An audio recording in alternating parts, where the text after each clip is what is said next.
এইফালে ধাৰাবাহিক বৰষুণত পুনৰ ব্যাহত হৈছে মহানগৰবাসীৰ সাধাৰণ জীৱন যাত্ৰা।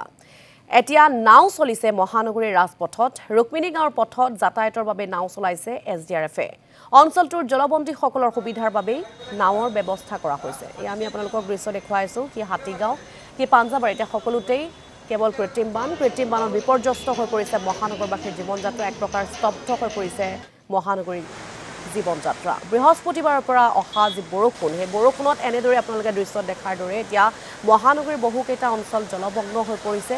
নিৰন্তৰ হোৱাৰ দৰে বানত বুৰ গৈছে হাতীগাঁও, ৰুক্মিণী গাঁও, বেলতলাকে ধৰি বহুকেইটা অঞ্চল।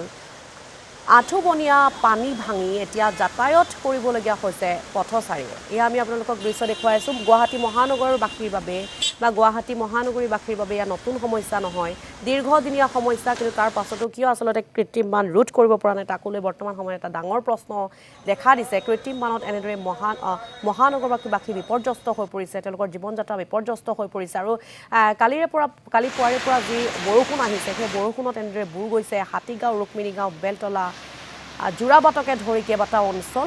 এনেদৰে পানী ভাঙি যাতায়াত কৰিবলগীয়া হৈছে পথচাৰীয়ে।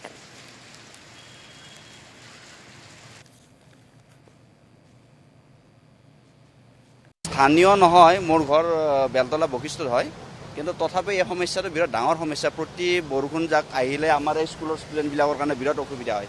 এই স্কুটি এখন আছে, তাত পৰি আছে, বেয়া হ'ল মাজ ৰাস্তাৰ পৰা। এতিয়া ঠিক কৰাটো এটা সমস্যা।